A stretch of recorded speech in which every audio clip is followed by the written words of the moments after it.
استغفر الله العظيم استغفر الله العظيم استغفر الله العظيم. اللهم صل على سيدنا محمد وعلى سيدنا محمد. اللهم صل على سيدنا محمد وعلى سيدنا محمد. اللهم صل على سيدنا محمد وعلى سيدنا محمد. السلام عليكم ورحمة الله وبركاته. بسم الله والحمد لله والصلاة والسلام على سيدنا رسول الله صلى الله عليه وعلى آله ومن تبعه ونصاره وولاه وبعد. رب اشرح لنا صدورنا ويسر لنا أمورنا واحلل عقدة من ألسنتنا يفقه أقوالنا. اللهم علمنا ما ينفعنا وزدنا علما. اللهم لا سهل إلا ما جعلته سهلا وأنت تجعل الحزن إذا شئت سهلا. قال مصنف حفظه الله: sabar dalam menghadapi kematian. Wan Anas radhiyallahu anhu qala: lama sakula an-nabi sallallahu alaihi wasallam ja'ala yataghashahu al-karbu faqalat Fatimatu radhiyallahu anha wa qaraba abatah faqala laysa 'ala abika karbun ba'da al-yawmi falamma mata qalat ya abatah ajaba rabban da'ah ya abata jannatul firdausi ma'wah ya abata ila jibrila nan'ah. Falamma dufina qalat Fatimatu radhiyallahu anha tabat anfusukum an tahussu ala rasulillahi sallallahu alaihi wasallam at-turab. Daripada Anas radhiyallahu anhu katanya, ketika sakit Nabi Muhammad sallallahu alaihi wasallam bertambah berat, baginda dilihat sangat menderita. Melihat keadaan begitu, baginda didatangi oleh anaknya Fatimah radhiyallahu taala anha. Maka berkatalah Fatimah radhiyallahu taala anha, wahai ayah kesayanganku, alakah engkau sangat menderita? Lalu Rasulullah sallallahu alaihi wasallam bersabda, tidak ada lagi penderitaan kepada ayahmu selepas hari ini. Dan setelah baginda wafat, berkata Fatimah radhiyallahu taala anha, wahai ayah yang kusayangi, engkau telah pergi menyahut seruan Tuhan. Wahai ayah yang kusayangi, syurga Firdaus menjadi tempat tinggalnya. Wahai ayah yang kusayangi, kepada Jibril aku mengadu sedih tentang kematiannya. Setelah upacara pengkebumian, berkata Fatimah radhiyallahu ta'ala anha, relakah kalian menimbuskan tanah-tanah ke atas jasad Rasulullah SAW? Jadi muslimin-muslimat sekalian, kita berada pada muka surat 54 berkenaan dengan pesan-pesan sabar. Tajuk kita pada pagi ini berkenaan dengan sabar dalam menghadapi kematian. Kita pergi kepada intisari hadis ini. Hadis ini menunjukkan bagaimana saat Nabi Muhammad SAW sedang nazak dan menghadapi sakaratul maut dalam keadaan nafasnya tertahan-tahan, lelah, tercungap-cungap dan dalam keadaan separa sedar. Saat ini saat yang akan dirasai oleh semua orang, siapapun dia, siapapun kita. Kita tak akan merasainya. Saat sakaratul maut pasti akan menemui kita. Cuma masanya, tempohnya kita tidak tahu. Bilakah waktunya, bagaimana keadaannya, itu bergantung kepada amalan kita. Bagaimanapun, persiapan ke arah itu kita mesti siapkan dengan amal ibadah, dengan ilmu pengetahuan. Bagaimana cara kita mengendalikan di saat itu semua kita perlu kepada ilmu pengetahuan. Pada masa itu, puteri baginda iaitu Fatimah Az-Zahra radhiyallahu ta'ala anha mengadu kepada Allah tentang kasih dan sayangnya kepada Rasulullah SAW. Lalu diadakan kepada Allah akan kesakitan Rasulullah dan minta agar kesakitan yang dihadapi olehnya, oleh ayahandanya itu diringankan. Lalu Nabi Muhammad SAW sabda, laisa ala abiki karban ba'da al-yawm. Wahai anakku, ayahmu tak akan sakit lagi selepas hari ini. Jadi bila Fatimah lihat ayahandanya Rasulullah SAW itu sakit berat, maka dia kata, waqrabah ya abata, tengok ayahanda sakit berat ni, Lalu Rasulullah SAW kata, ayahandamu tak akan sakit lagi hati, bermakna tak lama lagi dia akan meninggal dunia. Sebab kematian ini manusia tidak akan merasai kesakitan lagi. Hanya kesakitan ketika menghadapi mati sahaja. Bagi sesiapa yang melakukan dosa, sakit ketika menghadapi kematian dapat menghilangkan dosa. Dengan syarat dirinya bersabar dan bergantung harap kepada Allah Subhanahu Wa Taala. Manakala bagi orang yang tidak berdosa, maka akan ditingkatkan martabat dan bertambah pahalanya. Baik, kenapa sakit ketika nak mati? Dan sebelum mati pun, dan dalam kehidupan ini, kita sentiasa akan diberi ujian, diberi kesakitan, diberi masalah oleh Allah Subhanahu Wa Taala. Antara lainlah untuk kafaratuz dzunub, pengampunan dosa. Jadi ingat, segala masalah yang menimpa kita, termasuklah sakit ini, adalah satu bentuk kafarah, satu bentuk pengampunan dosa. Sebab tu kita diajar, apabila kita mendengar saudara-saudara kita, kawan-kawan kita sakit, selain daripada kita doa dia tu sihat, kita boleh kata tahurun insya-Allah. Tahurun insya-Allah. Tahur maksudnya bersih daripada dosa. Kita duk cara Melayu saja, kesialnya, sedihnya, boleh, tak ada masalah. Tapi doa tu antaranya kita kena doakan dia, syafakallah, semoga Allah menyembuhkan kau. Tapi akhir-akhir ni alhamdulillah lah, masyarakat dah pandai dah syafakallah ni. Cuma kadang-kadang tak betul dari segi nahunya. Semua sama je, syafakallah, syafak tak kira lelaki perempuan, tak kira dia ataupun siapa, dia main syafakallah. Dia kena betulkan sikit nahu tu. Kalau perempuan syafakillah, kalau dia depan kita, kalau khitab tu mukhatabah paling kita, kalau dia tak ada, kita kata syafaha kalau perempuan. Kalau laki-laki kita kata syafahu, syafahullah, syafahallah. Itu dari segi nahu lah. Mudah-mudahan kita boleh menambah baikkan lagi amalan kita tu, ataupun apa yang sudah baik sebenarnya, cuma perbetulkan sikit lagi agar kita bertambah peningkatan keilmuan kita itu. Jadi kesakitan yang Allah beri kepada kita itu adalah untuk mengampunkan dosa-dosa kita yang lalu. Bermakna lagi banyak kesakitan yang kita dapat, lagi banyak peluang kita untuk diampunkan dosa oleh Allah Subhanahu Wa Taala. Sebab tu jangan kita merasa sedih ataupun merasa kenapa Allah hukum aku begini rupa. Tidak, rupanya Allah nak naikkan martabat kita. Dan kita pula yang tak sakit ni, jangan kita celupang mulut. Biasa berlakunya bila orang sakit di Mekah, saya perasan tengok orang celupang mulut, ramai orang celupang mulut. Bila balik daripada Mekah contohnya sakit, lalu dia pun tuduh kawan dia itu ataupun saudara dia, ataupun dia. Ni mesti niat tak betul masa kat Mekah ni, niat tak betul ni, sakit, Allah bagi sakit ni. Mesti niat salah ni. Niat nak pergi bersia-sia, nak pergi, bukan nak pergi buat haji, Allah bagi sakit. Belum tentu lagi apa yang kita sangkakan itu. Kena ada husnuzan lebih baik. Jadi antara salah satu caranya Allah nak naikkan martabat dia, nak bersihkan diri dia daripada dosa, Allah bagi dia sakit ketika haji, ketika umrah itu, Allah bagi dia sakit. Dan dia bersabar, dia menerimanya dengan redha. Dia redha dengan sakitnya itu. Dia akan dapat pahala besar dari Allah Subhanahu Wa Taala. Begitu juga sakit ketika mati. Itu satu pengampunan dosa. Dan sudah tentulah kita ni berdosa. Tak ada siapa boleh mendakwa mana. Kalau saya tak ada dosa, macam mana tak ada dosa? Kalau setakat mengampunkan dosa, dah saya tak ada dosa? Betul ke tak ada dosa? Tak ada masalah. Kalau betul sungguh tak ada dosa pun, dia akan naikkan darjat. Kalau betul, tapi tak boleh lah kita nak mengaku kita tak ada dosa. Dosa ni bukan rompak band je, dosa bukan minum arak je dosa. Dosa boleh berlaku dalam 3 perkara. Dosa boleh berlaku. Satu, betul sungguh kita buat apa yang Allah larang, dosa. Allah larang minum arak, kita minum arak, dosa. Allah larang mencuri, kita mencuri, dosa.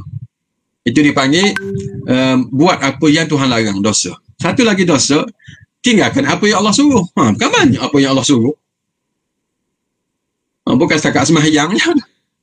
Bukan sebab sembahyang puasa saja Allah suruh. Ni banyak perkara. Pasal ketaatan kita kepada ibu bapa, kepada suami, pasal tanggungjawab, dah banyak mana kita abaikan. Ni dah tentu kita berdosa.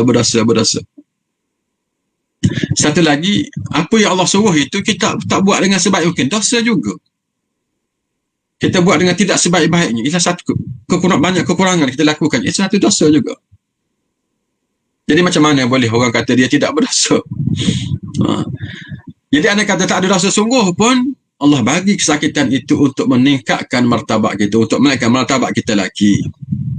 Baik. Setelah Nabi Muhammad SAW wafat, maka Fatimah radhiyallahu ta'ala anha mengadu lagi kepada Allah dengan berkata, Ya abata, ajaba rabban da'ah. Wahai ayah yang kusayangi, engkau telah pergi menyahut seruan Tuhan. Dalam hadis yang lain, Nabi Muhammad SAW berdoa sebelum kewafatannya, Allahumma gfirli warhamni walhiqni birrafiqil a'la. Ya Allah, ya Tuhanku, ampunkanlah dosaku dan kasihkanlah aku nak bertemu dengan Tuhan yang sangat hampir kepadaku, yang maha tinggi. Apabila Nabi Muhammad SAW wafat, maka Fatimah Allah Ta'ala anha bersedih dan meminta kepada Allah agar menerima doa ayahnya. Walaupun ayahnya merupakan seorang Rasul, namun tetap meminta untuk ditempatkan di syurga Firdaus. Itu syurga yang tertinggi di sisi Allah Subhanahu Wa Ta'ala. Fatimah radhiyallahu ta'ala anha juga tidak tahu ini memberitahu kepada siapa, malaikat mengadu kepada Jibril. Itu pemimpin malaikat yang sangat hampir dengan ayahandanya. Nabi Muhammad SAW, ayahanda Nabi Muhammad SAW. Setelah beliau melihat baginda SAW dikebumikan dan ditimbus dengan tanah, Fatimah radhiyallahu ta'ala anha berkata lagi, Tabat anfusukum an tahussu ala Rasulillah SAW at-turab. Adakah kalian tergamak menimbus tanah-tanah ke atas jasad Rasulullah SAW? Itu tanda kecintaan dia sampai hati nak timbus tanah atas jasad Nabi Muhammad SAW dan atas ayahnya, atas jasad ayahnya. Situasi menunjukkan betapa sayangnya seorang anak dan para sahabat kepada Rasulullah SAW. Ketika berlakunya wafatan Rasulullah SAW, keadaan pada waktu itu sangat bingung sehingga kebanyakan orang tidak tahu melakukan apa-apa. Malah ada yang rabah dan ada yang hampir pingsan. Sikit berkenaan dengan kewafatan Nabi kita Muhammad SAW, sudah penonton sekalian. Nabi kita Muhammad SAW ni, dia wafat pada hari Isnin. Dia sakit dulu sebelum itu, dalam tempoh yang panjang, sakit juga. Pada hari Isnin 12 Rabiul Awal, pada waktu duha.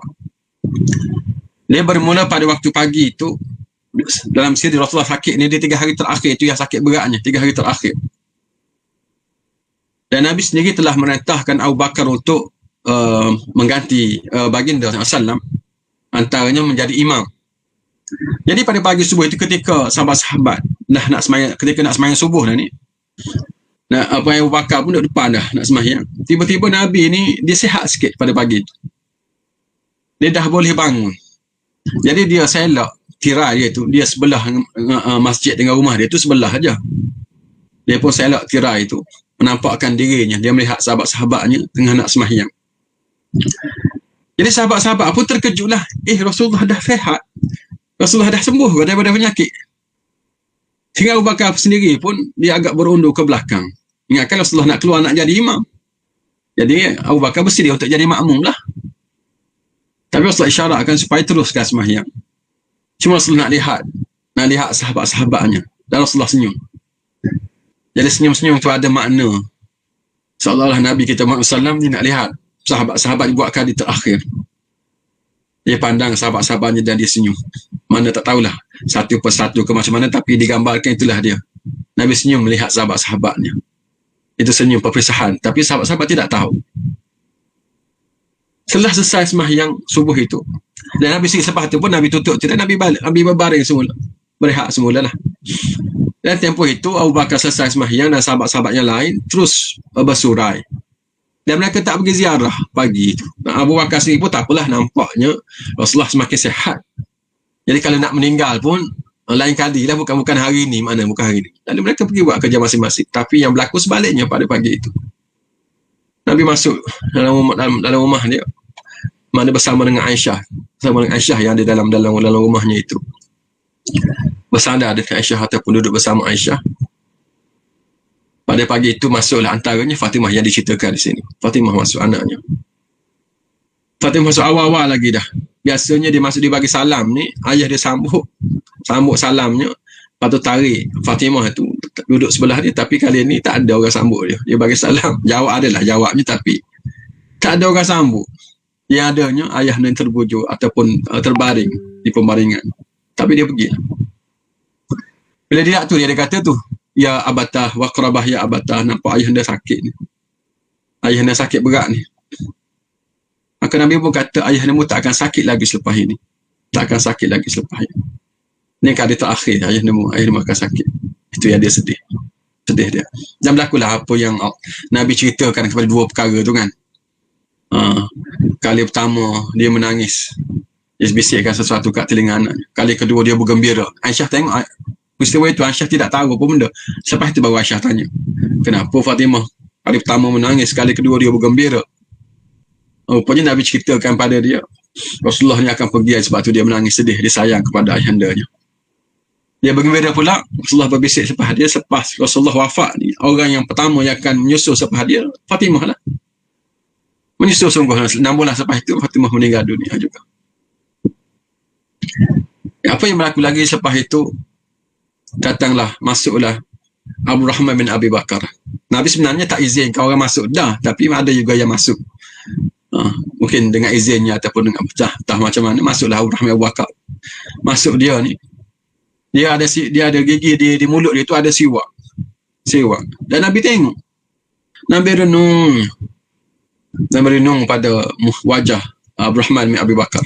Jadi Aisyah ni seorang isteri, dia faham kehendak suaminya itu, kehendak Nabi kita Muhammad SAW. Nabi dia suka bersiwak. Lalu Aisyah pun minta lah daripada saudara dia, minta siwak. Aisyah minta dia bersihkan siwak itu, dan dia lembutkan dengan gigi dia, dengan liu dilembutkan, dibagi kat Rasulullah.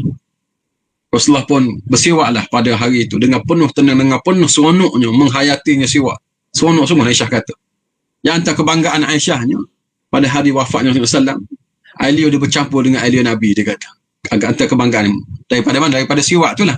Mana kes-kes siwak tu, dia guna gigi dia untuk melembutkannya, dia tak bagi terus kepada Rasulullah SAW, bercampur. Yang kebanggaan Aisyah. Jadi ketika itulah, di saat-saat yang terakhir itu, boleh jadi datanglah malaikat Israel untuk mengambil nyawa. Jadi Aisyah ni, masa tu Aisyah pangku Nabi kita SAW, dia kuat tahriba dia. Rasulullah antara dia berkata yang kita sebut di sini ni, ma'allazina an'amta alaihim minan nabiyyin wa siddiqin wa syuhada wa salihin. Nabi kata begitu, Nabi kata. Aisyah duduk. Bila Rasulullah cakap terketar-ketar ataupun macam serak tak jelas, Aisyah dengar baik-baik. Apa kata Rasulullah di saat-saat terakhir itu? Itu yang Nabi kata. Bersama dengan para nabi, bersama dengan para nabi, para siddiqin, para syuhada was-salihin, ma'an nabiyyin was-siddiqin wasyuhada was-salihin. Allahumma ighfirli warhamni walhiqni birrafiqil a'la. Allahumma birrafiqil a'la. Mana Rasulullah dia nak bersama dengan para nabi, para siddiqin, para syuhada, para salihin. Allahumma ighfirli, ya Allah ampunkanlah aku, warhamni, ya Allah kasihanlah kepada aku. Dan aku nak bersama dengan Rafiqil A'la, bersama dengan kedudukan yang tertinggi itu. Kerana Nabi dia beri pilihan. Nak pilih teruskan hidup, nak panjang lagi ke, ataupun nak mati. Nabi telah pilih mati, nak bertemu dengan Allah Subhanahu Wa Taala. Selepas itu Rasulullah pun jatuhlah tangan ni. Masa tu dia angkat tangan dia ke atas, pelan-pelan jatuh tangannya, dan tidak bergerak lagi. Kaku di atas riba Aisyah radhiyallahu ta'ala anha. Aisyah tak tahu nak buat apa-apa. Rasulullah tak bergerak lagi, dibaringkan Nabi kita sallam ke pemaringan, dan keluar dia, mata Rasulullah. Rasulullah tidak ada lagi.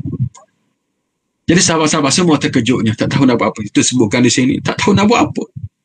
Ada yang terduduk, termasuk Ali, termasuk juga Sayyidina Osman, Abu Rahman, dan yang semua terpaku, Tak boleh buat apa. Rebah antara mereka ni. Pensal rebah. Berat sangat perkhabaran ini. Sehinggalah datangnya Abu Bakar menyelesaikan masalah itu. Menterangkan mereka semua. Baik perhatian sekalian. Kemudian apa tindakan Umar? Apa yang dilakukan kepada Sayyidina Umar dalam peristiwa ini? Sayyidina Umar radhiyallahu ta'ala anhu bangkit dan mengatakan, wa inna Rasulullah sallam ma mata walakinnahu zahaba ila rabbih kama zahaba Musa bin Imran faqad ghaba an qaumihi 40 lailatan thumma raja'a ilaihi. Yang lain sikit pendirian Sayyidina Umar. Sesungguhnya Rasulullah sallam tidak wafat, dia kata, tetapi baginda hanya menemui Tuhannya sebagaimana Musa bin Imran menemui Tuhan. Dan baginda tinggalkan kaumnya sebagaimana Nabi Musa AS meninggalkan kaumnya selama 40 malam. Kemudian pulang semula. Bukan kerana cintanya kepada Rasulullah. Dia tak nak Rasulullah mati. Itu je. Bukan dia nak engkau apa. Tengok apa Umar kata lagi. Wallahi la yarji'anna Rasulullah SAW kama raja'a Musa. Faliyaqta'na aidi rijal wa arjulihim za'amu anna Rasulullah SAW mat. Demi Allah, sesungguhnya Rasulullah SAW akan kembali sebagaimana kembalinya Musa. Maka sungguh akan dipancung tangan, akan dipotong tangan dan kaki siapa yang mengatakan Rasulullah SAW telah wafat. Tak ada apa. Dia cuma kata begitu kerana cintanya, sayangnya kepada Nabi. Dan supaya orang tak mengambil kesempatan itu untuk menghina dan burukkan Nabi. Tengok apa yang berlaku. Ucapan Sayyidina Umar radhiyallahu ta'ala anhu ini menyebabkan golongan munafik tidak berani mengangkat kepala. Dalam keadaan huru-hara datanglah Sayyidina Abu Bakar As-Siddiq radhiyallahu ta'ala anhu. Sayyidina Abu Bakar memasuki bilik dan melihat Rasulullah SAW telah wafat. Baginda mencium jasad Rasulullah SAW dan kemudian menutup dengan selimut lalu keluar ke masjid. Seterusnya beliau menyampaikan syarahan dan mengumumkan kewafatan Rasulullah SAW bagi menenangkan orang ramai supaya beristiqamah dan bersabar. Jadi bersabar, jadi bukan orang yang nazak itu sahaja, orang yang sakit itu sahaja bersabar. Orang yang hidup pun kena bersabar juga. Yang hidup, dua-dua pihak. Yang sakit berat itu bersabar. Yang mendengar berita itu, yang menghadapi saat itu ahli keluarganya juga bersabar. Tindakan ini menunjukkan bahawa Sayyidina Abu Bakar mempunyai ketokohan yang hebat. Walaupun dalam keadaan haru biru, beliau mampu menenangkan masyarakat. Ketika Sayyidina Umar sendiri, Sayyidina Osman, Sayyidina Ali bin Abi Talib, Abraham bin Auf serta sahabat-sahabat yang lain tidak tahu berbuat apa-apa. Mana jadi paniknya, jadi sedih, bercampur semua. Tak tahu nak buat apa. Apa yang perlu dilakukan ketika itu, saat-saat itu. Itulah keadaan kalau kita bersedih. Kalau kita bersedih, kalau kita kecewa, perasaan kita itu menguasai kita. Kita tak buat apa. Sebab itu antaranya bagi seorang hakim lah, dia tak boleh buat keputusan ketika itu. Dalam keadaan jiwa tak tenang, tak boleh. Sama juga dengan bukan hakim pun. Kita kat mana-mana pun, jadi dalam keluarga ke atau kat mana, kalau jiwa kita tak tenang, jangan buat keputusan ketika lain kali. Nanti keputusan kita ambil itu emosional dia bagi. Berdasarkan perasaan seperti bukan berdasarkan ilmu. Bukan kerana hati kita yang tenang, tidak. Jadi keputusan itu tak tepat, nanti kita akan menyesal suatu ketika nanti. Itu penting ketenangan dalam kita untuk menyelesaikan satu masalah. Sayyidina Abu Bakar bangun menyampaikan ucapan dan tidak mempedulikan apa yang dikatakan oleh Sayyidina Umar radhiyallahu ta'ala anhu, sehingga menyebabkan Sayyidina Umar terduduk. Betapa tegahnya Sayyidina Abu Bakar ni baik sebenarnya, baik dia.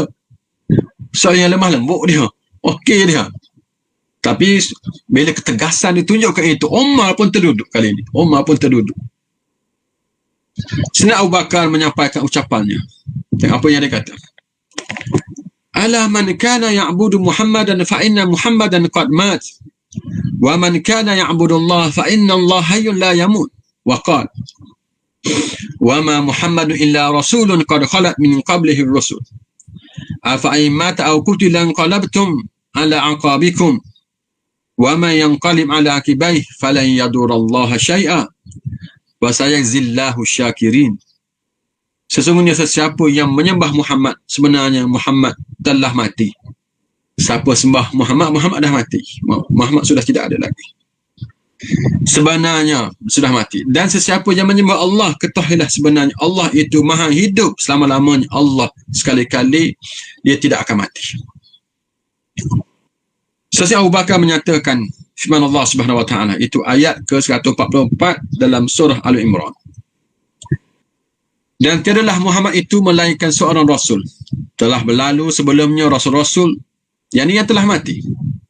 Adakah sekiranya dia mati biasa atau terbunuh, lalu kamu berpusing, pendirian yang berpaling tadah menjadi murtad? Sesiapa yang berpusing pendirian, maka dia tidak akan mendatangkan mudarat sedikit pun kepada Allah. Dan Allah tetap mengurniakan ganjaran kepada orang-orang yang bersyukur. Apabila mendengar ucapan daripada Sayyidina Abu Bakar radhiyallahu ta'ala anhu, lantas Sayyidina Umar merasa lemah dan semua orang sedar bahawa Nabi Muhammad SAW sudah wafat. Kemudian jenazah Rasulullah SAW diuruskan. Sebab itu timbul pula persoalan lokasi untuk mengebumikan jenazah baginda Nabi SAW. Jadi selepas itu barulah mereka mula tenang balik, mula menerima kewafatan Nabi Muhammad SAW dan mula nak menguruskan jenazah. Dia timbul isu sekali lagi berhubung dengan ke manakah nak dikebumikan Rasulullah SAW. Adakah nak dihantar balik ke Mekah tempat asalnya? Adakah nak hantar ke Palestin tempat Isra' dan Mi'rajnya? Ataupun dibakit tempat perkuburan biasa? Itu menjadi isu. Jadi ada pendapat dalam hadis Nabi Muhammad SAW yang mengatakan bahawa setiap kali pada anbiya wafat, maka mereka akan dikebumikan di tempat seseorang Nabi itu menghabiskan umurnya di situ dan tidak boleh dialihkan jenazah. Jadi Abu Bakar bagi pandangan ini, dia ada ilmu ini, dia ada ilmu ini. Seorang Nabi ditanam di tempat dia meninggal, maka sebab tu dia tanam di rumah Aisyah, di rumah dia itu tempat yang ada sekarang lah, tempat Nabi dikebumikan itu. Jadi ini ilmu, hanya Nabi sahaja, ni khususiah Nabi. Jadi kalau kita, orang lain tak boleh buat macam tu. Saya pernah ada kes seorang pelajar sebenarnya, seorang pelajar ni yang saya pernah hadapi lah. Jadi satu petang ketika saya berada di pejabat saya tu, orang telefon, pelajar telefon sebenarnya, dia kata, "Ustaz datang segera, pelajar kita sedang mengamuk." Kata pelajar kita mengamuk macam mana pula? Dia sedang mengamuk kat mana? Kat Kampung Baru. Kat mana Kampung Baru? Wisma Datuk Dagang, dia kata. Rupanya dia pelajar sedang buat latihan industri ni. Mungkin tawakir dia kena buat latihan industri. Jadi saya kata, kenapa panggil saya ya? Dia kata, kami tak ada nombor telefon orang lain dah, Ustaz kami ada. Tolonglah datang Ustaz, tak tengok-tengok sikit. Kata sudah. Kata saya, mana reti orang mengamuk nak buat apa orang mengamuk? Kita mengajar boleh, orang mengamuk nak buat apa? Tak reti dah. Kesian kat student tu, saya pun pergi jugalah, panggil dua orang lecturer lain, kawan lain, kawan rapat-rapat panggil. Jadi kami parking dekat Masjid Kampung Baru pada hari tu petang tu. Jadi tengok orang ramai dekat masjid, saya tahu mana pelajar tu, punya pelajar pun mana jumpa dengan saya, dia kata, masuk masjid Ustaz, masuk masjid. Saya sempat bila masuk masjid, masuk asar. Saya pun pergi ambil air sembahyang dulu. Dia ambil air sembahyang tu, saya pun masuk. Saya terus tengok dia, pelajar tu duduk di belakang imam. Duduk bersialah, begitu tunduk ke bawah. Saya pun sebut, aku nak buat apa ni? Saya tak kerti. Aku nak buat apa ni? Kalau dia mengamuk macam mana nak buat ni? Jadi saya dah tak ada apa. Bacalah apa-apa yang kita tahu yang mudah-mudah lah. Kita pun tak fokus ke ilmu macam ni kan. Nak mengatasi pelajar-pelajar mengamuk. Dia tak kerti.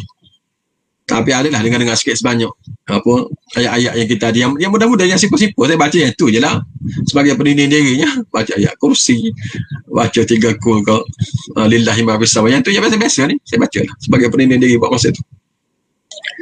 Dia kata, senang buat apa ni? Saya masuk saya bagi salam kat dia, bagi assalamualaikum, saya kata. Dia pun angkat muka dia angkat mata merah sungguh lah. Kata dia terkam aku sudah lah kali ni. Nasib baik. Dia kata, apa khabar? Dia kata, baik Ustaz, baik. Jadi kami tak sempat nak borak panjang ketika itu. Kami semayang. Semua saya berdoa lah, ya Allah tolonglah jangan dia mengamuk ketika semayang. Habislah rubi habis. Alhamdulillah selamat semayang. Semua. Lepas asar tu saya tanya dia, kenapa, ada apa? Dia kata, nak mati, dia kata. Dia tahu dia akan mati hari ni. Dan dia suruh saya ambil file dekat Wisma Datuk Dagang tu, file warna hijau. Dia kata itu wasiat saya, Ustaz ambil lah file tu. Dan saya nak saya ditanam di Masjid Kampung Baru sebab saya mati. Masa tu saya tak perasan lagi. Saya ajak dia balik, tak nak balik. Dia nak mati di sini. Dia nak mati kat Masjid Kampung Baru. Saya ajak dia balik kampung, tak nak balik. Dia tahu dia akan mati hari ni, nak ditanam di sini. Saya pujuk-pujuk tak boleh balik. Dan nak. Jadi akhir-akhir saya teringatlah kisah macam ni.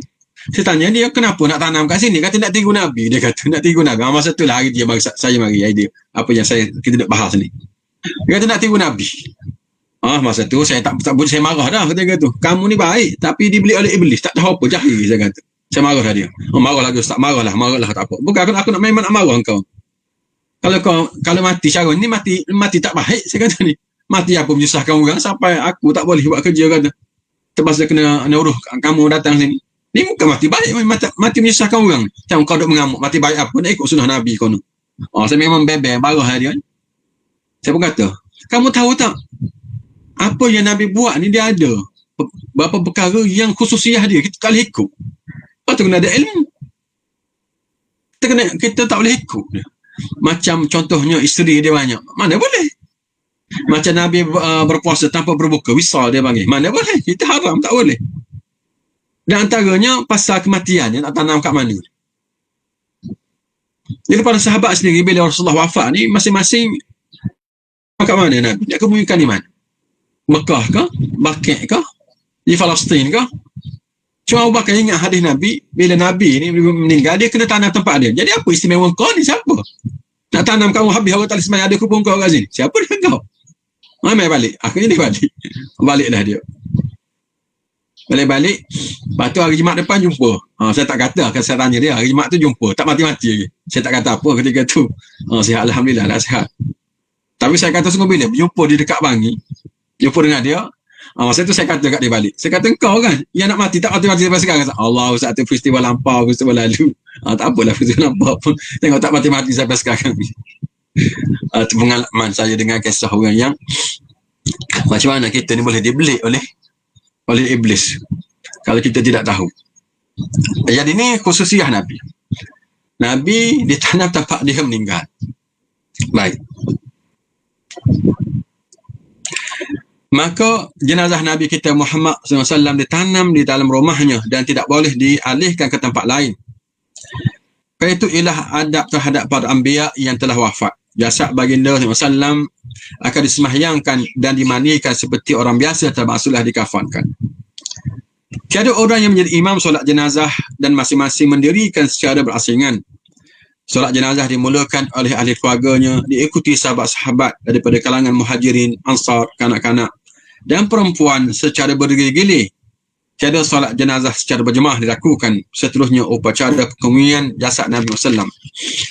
Jadi oleh kerana Nabi ni dia ketua, dia pemimpin yang mutlak, maka jenazah dia itu tidak disembahyangkan secara berjemaah. Itulah ijtihad pada sahabatnya. Keputusan yang dia ambil begitulah.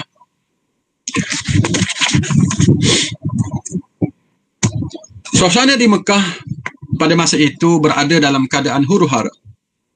Bahkan tidak tahu sama ada perlu atau tidak untuk kembali kepada agama asal mereka dengan menyembah berhala. Perasaan yang genting itulah Suhail bin Amr, yang ini perunding ketika perjanjian Hudaybiyah pada waktu masih bukan Islam, tapi mula Islam sewaktu Nabi Muhammad SAW membuka Makkah, menunjukkan jasanya yang sangat besar.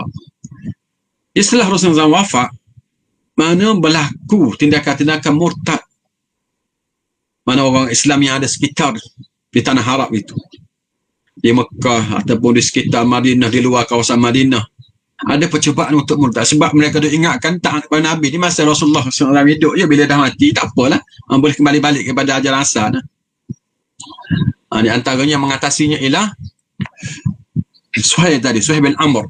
Dia ni perunding ketika perjanjian Hudaybiyah tu, dia perunding, tapi di sebelah sana, dia sebelah orang Quraisy perundingnya, tapi nama dia Suhail. Nabi kata bila Suhail mari ni selesai masalah ni. Sahlun Suhail, dia maknanya mudah ni.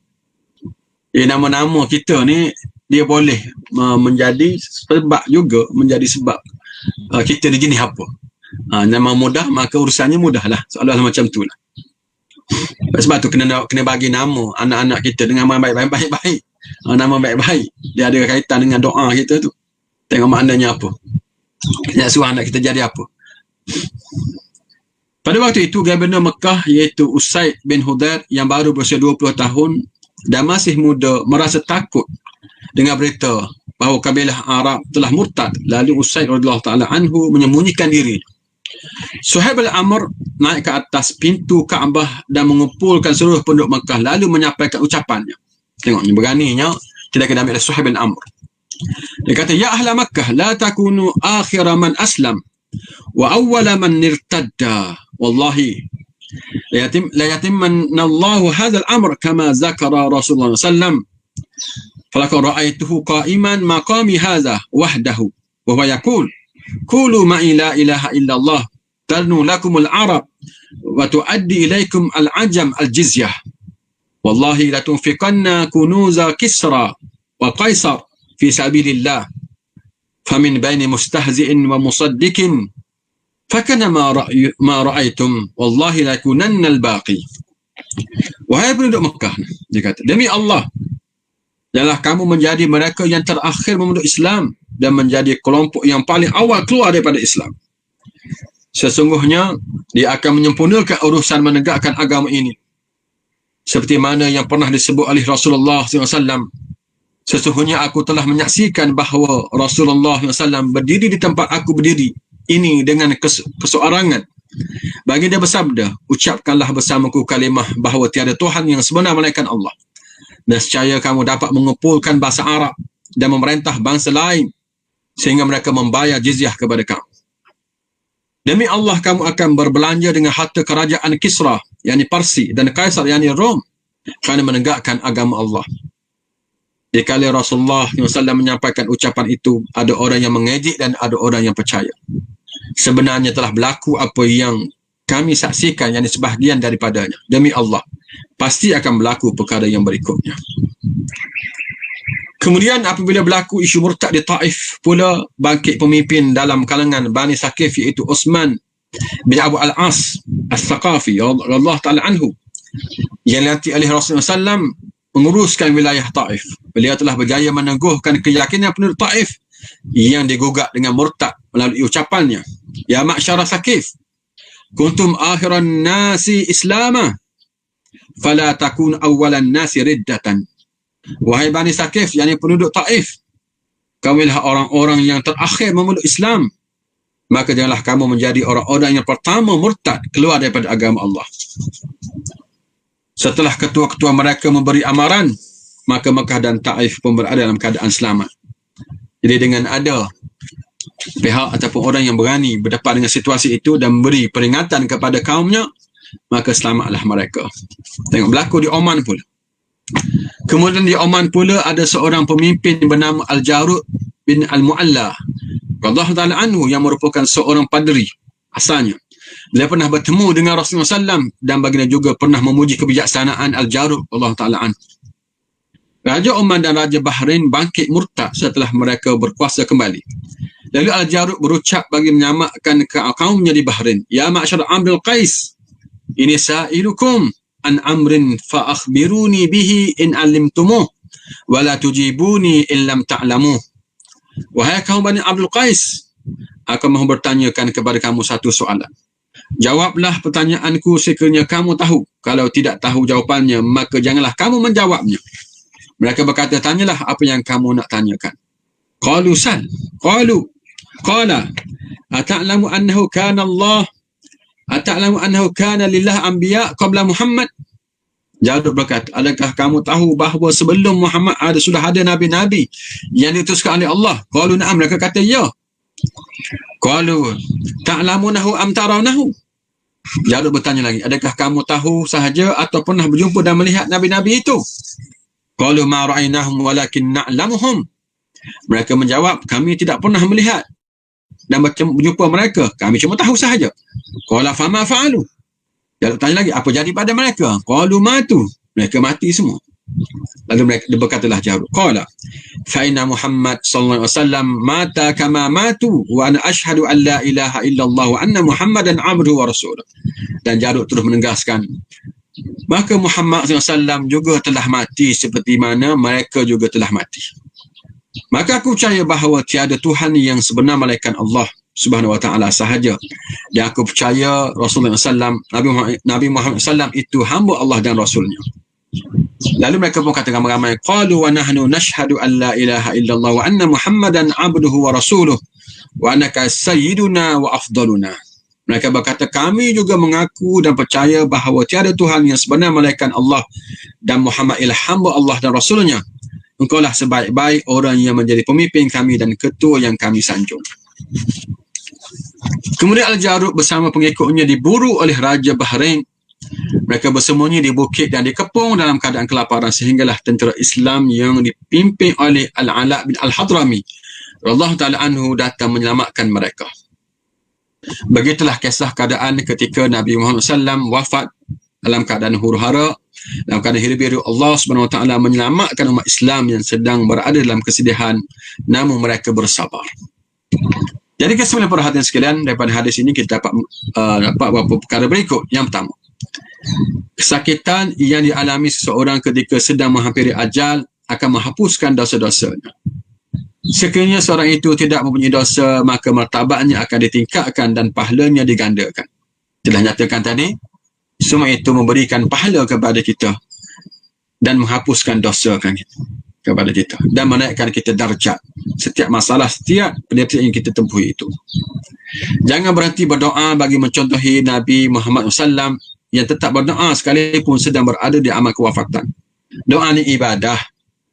Sama ada Tuhan terima tak terima itu bab lain. Yang penting kita berdoa sahaja. Yang penting bila kita berdoa pasti Allah bagi kepada kita. Cuma caranya sama ada sekarang akan datang ataupun di hari akhirat nanti. Dan kita akan bergembira dengan doa-doa kita yang Tuhan tak terima di hari akhirat nanti. Kehidupan selepas kehidupan di dunia ialah kehidupan yang lebih baik bagi orang-orang yang beriman. Ingat, kehidupan di sini taklah sebaik kehidupan kita yang akan datang. Dan segala kekurangan yang ada di sini tak apalah. Asalkan kehidupan kita akan sempurna nanti di hari akhirat kelak. Jadi, sedang muslimin-muslimat sekalian, jadi itulah yang dapat kita sentuh pada hari ini berkenaan dengan sabar ketika menghadapi kematian. Sama dari diri kita sendiri ataupun pihak yang lain ataupun sesiapa sahaja, yang penting kehidupan kita kena teruskan dengan jayanya, dengan cara yang sebenar-benar, dengan cara yang betulnya. Jangan menyebabkan sama ada kita tak ada Nabi dah kitanya, melainkan Nabi senanti. Jadi kewafatan alim ulama yang adanya alim ulama. Jangan menyebabkan kematian alim ulama dah tak lagi ke pemimpin kita yang dahulu itu menyebabkan kita menyeleweng, kita lari dari landasan yang sebenarnya kita tahu kebenarannya. Itu salah satu cara yang kita boleh faham daripada peristiwa yang kita sentuh pada pagi ini. Wassalamualaikum Muhammad wa ala alihi wasallam. Assalamualaikum warahmatullahi wabarakatuh.